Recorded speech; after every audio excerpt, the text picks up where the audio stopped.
8 लक्षण। पहला शांति, अर्थात घोर अपराधी के प्रति भी गुस्सा ना क्षमा करना, यह हरि की कृपा का लक्षण है। देख लो भाई, घोर अपराधी शब्द तो जाने दो, जरा सा प्रतिकूल हो जाए तो लाख समझाओ पर भ्रकुटी तनी रहती है। भला ऐसा है? अपराधी पर भी क्षमा का भाव होना, ये हरि कृपा पात्र में ही होगा, अन्य में नहीं।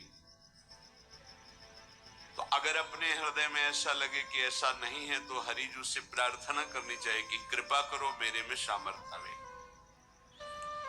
दूसरा, अनुसूया, वो किसी भी के प्रति कभी भी कोई दोष दर्शन ही नहीं करेगा।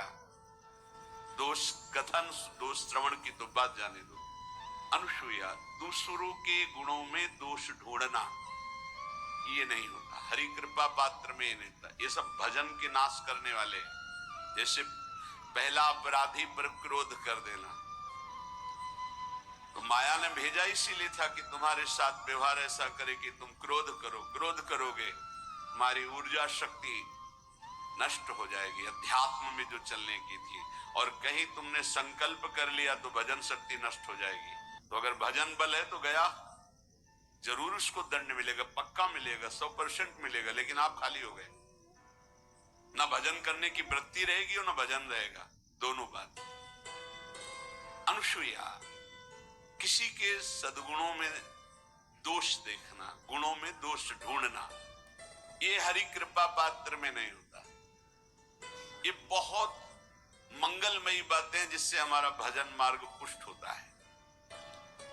तीसरा, वो बाहर से और भीतर से पवित्र रहता है, हरि कृपा पात्र। शौचाचार का ज्ञान होना चाहिए, वस्त्र आपके पवित्र होने चाहिए, ये बाहरी जल रज आदि के द्वारा बाहरी पवित्रता। और निष्कपटता, निश्चलता, सत्य भाव, ये अंदर की पवित्रता है। अगर कपट है, छल है, असत्य है तो हृदय मलिन रहता है। भीतर और बाहर से पवित्र रहना, इसमें खास बात क्या है? भीतर और बाहर से पवित्र रहने में, भीतर और बाहर से सदैव पवित्र कौन रह सकता है?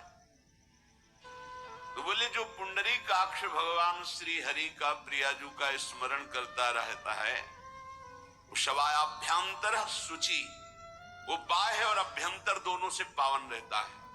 तीसरी जो कृपा का लक्षण है, अर्थात वो सदैव भगवत चिंतन परायण, शौचाचार का पालन करने वाला, बाहर और भीतर से हरि कृपा पात्र पवित्र रहता है। चौथा,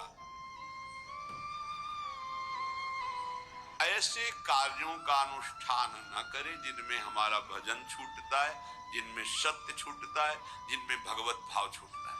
जैसे आपके ऊपर कृपा हुई, आप भगवत मार्ग में चल रहे हैं, अब आप ऐसे संसारिक कार्यों का अनुष्ठान कर रहे हैं जिनमें आपकी चित्त वृत्ति बिल्कुल भगवत विमुख हो रही, तो जीवन का लाभ क्या होगा? लाभ तो है भगवत स्मरण सहित। कल एक ने प्रश्न किया कि मैं खाता तो नहीं हूं लेकिन मांस के दुकान में मांस बेचता हूं, होटल है, क्या उचित है? ये उचित कैसे हो सकता है? तुम और भी तो व्यापार कर सकते हो।